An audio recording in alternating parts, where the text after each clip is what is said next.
जय श्री कृष्णा। पौष मास की पूर्णिमा 25 जनवरी वीरवार को व्रत रखा जाएगा। उनकी पूजा विधि है। व्रत करने वाला पूर्णिमा व संक्रांति के दिन सायं को स्नान आदि से निवृत्त होकर पूजा स्थान में आसन पर बैठकर आसन ले और श्री गणेश, गौरी, वरुण, विष्णु आदि सब देवताओं का ध्यान करके उनकी पूजा करे। संकल्प करे कि सत्यनारायण स्वामी का पूजन मैं सदैव उनका श्रवण, कथा और व्रत करूंगा। पुष्प हाथ में लेकर सत्यनारायण जी का ध्यान करे। ये गो पवित्र पुष्प, धूप, दीप, नैवेद्य आदि से युक्त होकर स्तुति करे। हे भगवान, मैंने श्रद्धा पूर्वक फल, जल आदि सब सामग्री आपको अर्पण की है, इसे स्वीकार कीजिए। आपदाओं से मेरी रक्षा कीजिए। मेरा आपको बारंबार नमस्कार है। इसके बाद सत्यनारायण जी की कथा सुने, कथा पढ़े। श्री कृष्ण भगवान ने की जय। जय सत्यनारायण भगवान ने की जय। एक समय नौमी सारण्य तीर्थ में शौनकादिक 88 जा ऋषियों ने श्री सूत जी से पूछा, हे प्रभु, इस कलयुग में वेद विद्या रहित मनुष्यों को प्रभु भक्ति किस प्रकार मिलेगी? उनका उद्धार कैसे होगा? इसलिए हे मुनि श्रेष्ठ, कोई ऐसा तप कहिए जिससे थोड़े समय में पुण्य प्राप्त हुए तथा मनवांछित फल मिले। वह कथा सुनने की हमारी बहुत इच्छा हो रही है। सर्वशास्त्र ज्ञाता श्री सूत जी बोले, हे वैष्णव में पूज्य, आप सबने सर्व प्राणियों के हित की बात मुझसे पूछी है। अब मैं उस श्रेष्ठ व्रत को आप लोगों में कहूंगा जिस व्रत को नारद जी ने लक्ष्मी नारायण से पूछा था। लक्ष्मीपति ने मुनि श्रेष्ठ नारद से कहा था, सो आप ध्यान से सुनो।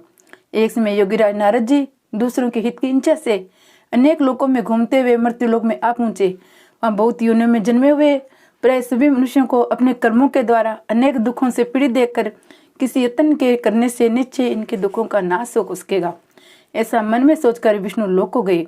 वहाँ श्वेत वर्ण 4 भुजाओं वाले देवों के इस नारायण को, जिनके हाथों में शंख, चक्र, गदा और पद्म थे तथा बनमाला पहने हुए थे, देखकर स्तुति करने लगे।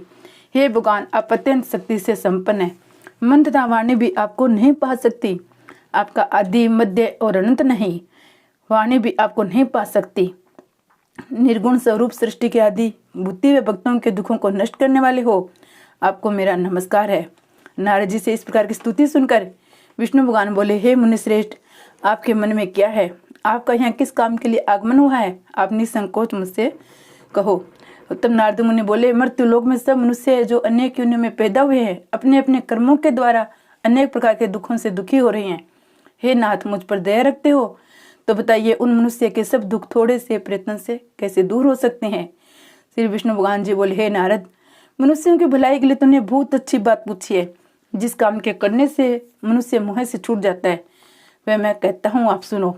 बहुत पुण्य को देने वाला सर्वथा मनुष्य लोग दोनों में दुर्लभ एक व्रत है। आज मैं प्रेमवश होकर तेरे से ये कहता हूँ, सत्यनारायण जी का व्रत अच्छी तरह विधान पूरा करके मनुष्य तुरंत ही यहाँ सुख भोग कर मरने पर मोक्ष को प्राप्त होता है। श्री भगवान के वचन सुनकर नारद मुनि बोले, उस व्रत का क्या फल है, क्या विधान है, किसने ये व्रत किया, वह किस दिन ये व्रत करना चाहिए, आप मुझे विस्तार से कहो। भगवान बोले, दुख शोक आदि को दूर करने वाला, धन धान्य को बढ़ाने वाला, सौभाग्य तथा संतान को देने वाला, सब स्थानों पर विजय करने वाला, भक्ति और श्रद्धा के साथ किसी भी दिन मनुष्य श्री सत्यनारायण की शाम के समय ब्राह्मणों के साथ, बंधुओं के साथ धर्म प्रायण होकर पूजा करे, भक्ति भाव से सवाय देवे, नैवेद्य, केले का फल, घी, दूध और गेहूं का चूर्ण लेवे। गेहूं के अभाव में साठी का चूर्ण, शक्कर था गुड़ लेवे। गेहूं का और सब भक्षण योग्य पदार्थ जमा करके स्वयं पे अर्पण कर देवे। बंधुओं सहित भोजन करावे, भक्ति के साथ समय भोजन करे, नृत्य गीत आदि का आचरण कर सत्यनारायण भगवान का स्मरण करके समस्त समय व्यतीत करे। इस तरह का व्रत करने पर मनुष्य की इच्छा निश्चय पूरी होती है।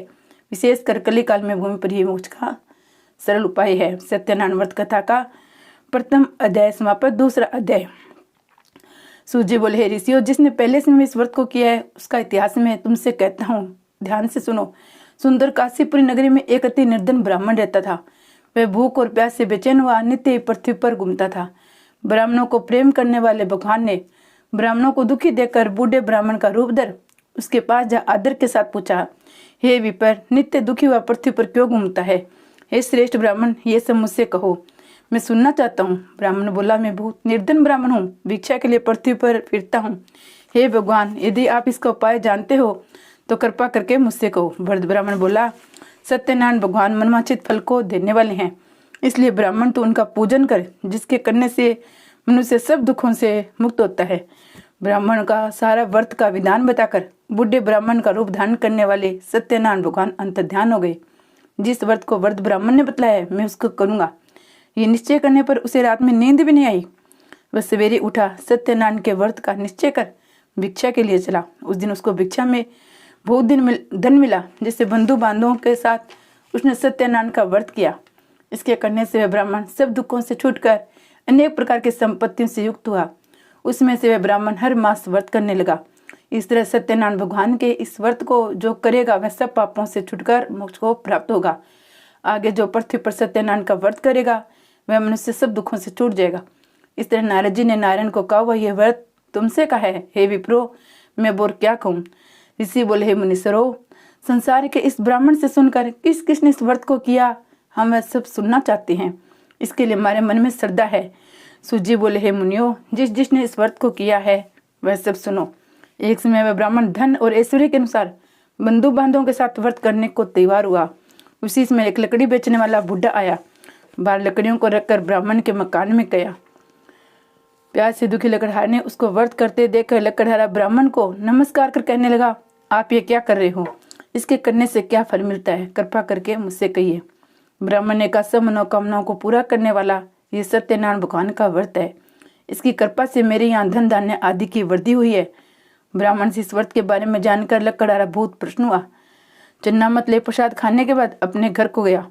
लकड़हारे ने मन में इस प्रकार का संकल्प किया कि आज ग्राम में लकड़ी बेचने से जो धन मुझे मिलेगा उसी से सत्यनारायण देव का उत्तम व्रत करूंगा। ये मन में विचार वह बूढ़ा ब्राह्मण लकड़ी अपने सिर पर रखकर जिस नगर में धनवान लोग रहते थे वह ऐसे सुंदर नगर में गया। उस रोज वहां पर उसे उन लकड़ियों का दाम पहले दिनों से चौगुना मिला। तो वह बूढ़ा लकड़हारा दाम ले अति प्रसन्न होकर पके केले की फली, शक्कर, घी, दूध और दही, गेहूं का आटा इत्यादि सत्यनारायण भगवान के व्रत की कुल सामग्रियों को लेकर अपने घर गया। फिर उसने सब सामग्रियों लेकर अपने भाइयों को बुलाकर विधि के साथ भगवान जी का पूजन और व्रत किया। उस व्रत के प्रभाव से बुढ़ा लकड़हारा धन, पुत्र आदि से युक्त हुआ। संसार के समस्त होकर बैकुंठ को चला गया। सत्यनारायण कथा का दूसरा अध्याय समाप्त। तीसरा अध्याय। सूजी बोले, हे श्रेष्ठ मुनियो, अब आगे की कथा कहता हूँ, सुनो। पहले समय में उल्कामुख नाम का एक बुद्धिमान राजा था। वह सत्य वक्ता और जितेंद्रिय था। प्रतिदिन देवस्थानों को जाता, गरीबों को धन देकर उनके कष्ट दूर करता था। उसकी पत्नी कमल के समान मुख वाली सती साध्वी थी। भद्रशिला नदी के तट पर उन दोनों ने सत्यनारायण देव का व्रत किया। उस समय में वहां एक साधु वैश्य आया। उसके पास व्यापार के लिए बहुत सा धन था। नाव को किनारे पर ठहराकर राजा के पास गया। राजा को व्रत करते हुए देखकर विनय के साथ पूछने लगा, हे राजन, भक्ति युक्ति से ये आप क्या कर रहे हैं? मेरी सुनने की इच्छा है, आप मुझे बताइए। राजा बोले, हम ये सत्यनारायण भगवान का व्रत कर रहे हैं। साधु अपने बांधवों के साथ पुत्र आदि की प्राप्ति के लिए महाशक्तिमान सत्यनारायण भगवान का व्रत व पूजन किया जा रहा है।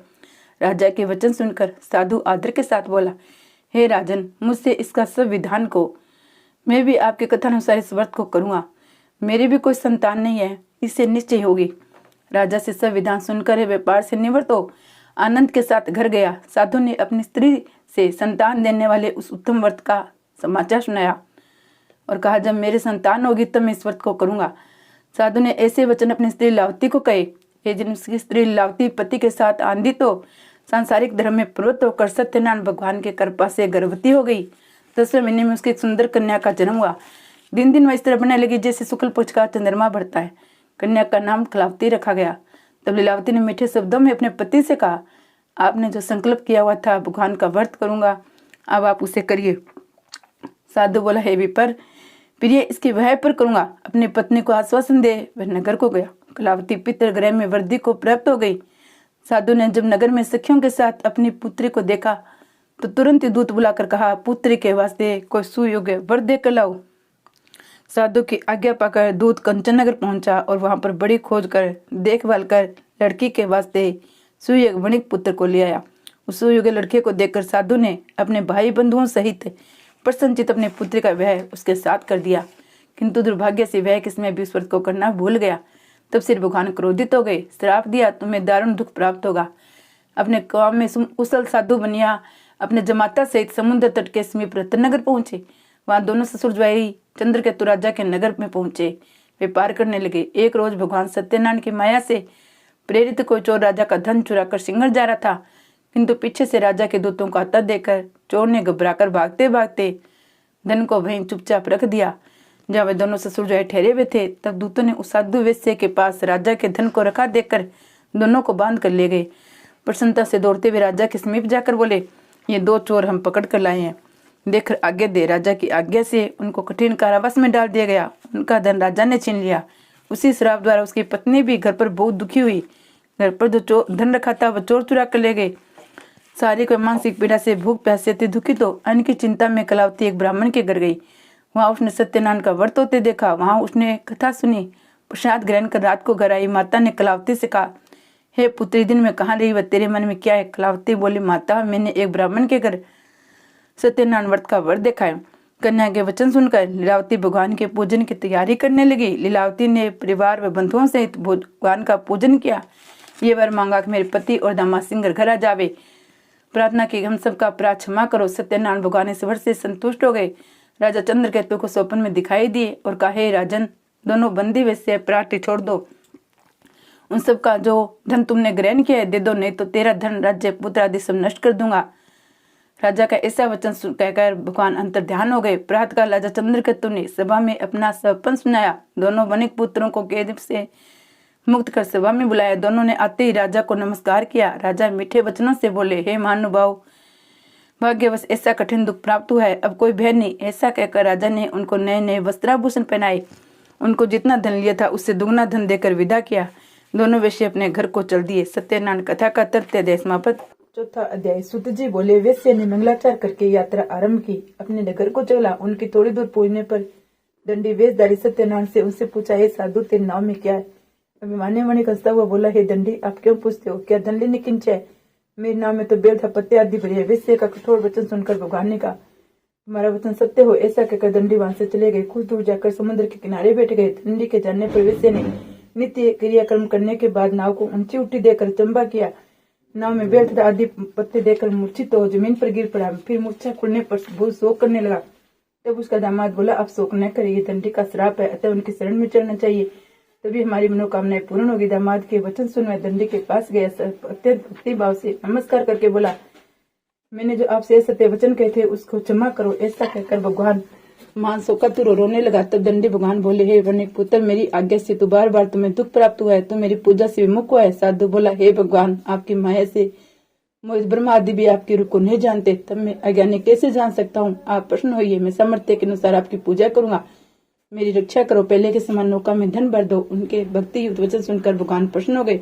उनकी इच्छा अनुसार वर देकर अंतर ध्यान हो गए। तब उन्होंने नाव पर आकर देखा कि नाव धन से परिपूर्ण है। फिर भगवान सत्यदेव का पूजन कर साथियों सहित अपने नगर को चला। जब अपने नगर के निकट पहुंचा तब दूत को घर भेजा। दूत ने साधु को घर जा उसकी स्त्री को नमस्कार कर कहा, साधु अपने दामाद सहित इस नगर को समीप आ गए हैं। ऐसा वचन सुन सत्य ने बड़े हर्ष के साथ सत्यदेव का पूजन कर पुत्र से कहा, मैं अपने पति के दर्शन को जाती हूँ। तो कार्य पूर्ण करके सिंहराना माता के वचन सुनकर कलावती प्रसाद को छोड़कर पति के पास गई। प्रसाद की अवज्ञा के कारण सत्यदेव ने रुष्ट हो उनके पति को नाव सहित पानी में डुबो दिया। कलावती अपने पति को न देखकर रोती हुई जमीन पर गिर गई। इस तरह नौका को डूबा हुआ था। कन्या को रोता देख साधु दुखी तो बोला, हे प्रभु, मुझसे या मेरे परिवार से जो भूल हुई है उसे क्षमा करो। उसके दीन वचन सुनकर सत्यदेव प्रसन्न हो गए। आकाशवाणी, हे साधु, तेरी कन्या मेरे प्रसाद को छोड़कर आई है, इसलिए उसका पति इधर से हुआ है। यदि वह घर जाकर प्रसाद खाए तो इसे पति अवश्य मिलेगा। आकाशवाणी से ऐसा सुनकर कलावती ने घर पहुंचकर प्रसाद खाया। फिर उसने अपने पति के दर्शन किए। तब वेश्या परिवार के सब लोग प्रसन्न हुए। फिर साधु ने बांधों सहित सत्यदेव को विधि पूर्वक पूजन किया। उस दिन सर पूर्णिमा व संक्रांति को सत्यनारायण का पूजन करने लगे। फिर इस लोक का शोक होकर सरोवर को चले गए। सूजी बोले, 5वां अध्याय। सूजी बोले, हे ऋषियों, मैं और भी कथा कहता हूँ, सुनो। प्रजा पालन में लीन तुंग नामक राजा था। उसने भी भगवान का प्रसाद त्याग कर बहुत दुख पाया। एक समय वन में जाकर पशुओं को मारकर बड़ के पेड़ के नीचे आया। उसने भक्ति भाव से ग्वालों को बांधों से सत्यनारायण का पूजन करते देखा। राजा देखकर भी अभिमान वश वहां गया, ने नमस्कार किया। जब ग्वालों ने भगवान का प्रसाद उसके सामने रखा तो वह प्रसाद को त्याग कर अपनी सुंदर नगरी को चला गया। वहां उसने सब कुछ नष्ट पाया तो वह जान गया कि सब कुछ भगवान ने किया है। तब वह विश्वास कर ग्वालों के समीप गया, विधि पूर्वक पूजन कर प्रसाद खाया। सत्यदेव की कृपा से सब जैसा था वैसा हो गया। सुख भोग पर मरने को पर स्वर्गलोक हो गया। जो मनुष्य इस परम दुर्लभ व्रत को करेगा, भगवान की कृपा से उसे धन जानने की प्राप्ति होगी। निर्धन धनी होते हैं, बंदी बंधन से मुक्त होकर निर्भय हो जाते हैं। संतानहीनों को संतान प्राप्त होती है। सब मनोरथ पूर्ण होकर अंत में वैकुंठ धाम को हो जाते हैं। जिन्होंने पहले इस व्रत को किया उसके दूसरे जन्म की कथा कहता हूँ। वर्षितानंद ब्राह्मण सुदामा का जन्म लेकर मोक्ष को पाया। उनका मुख नाम का राजा दशरथ होकर वैकुंठ को प्राप्त हुआ। साधु नाम के वैश्य ने मूर्धज बनकर अपने पुत्र को ऐसे चीज कर मोक्ष को प्राप्त किया। महाराज तुंदर ने स्वयं होकर भगवान के भक्ति युक्त कर्म कर मोक्ष को प्राप्त किया। इति श्री सत्यनारायण कथा समाप्त। श्री कृष्ण भगवान की जय। जय सत्यनारायण भगवान।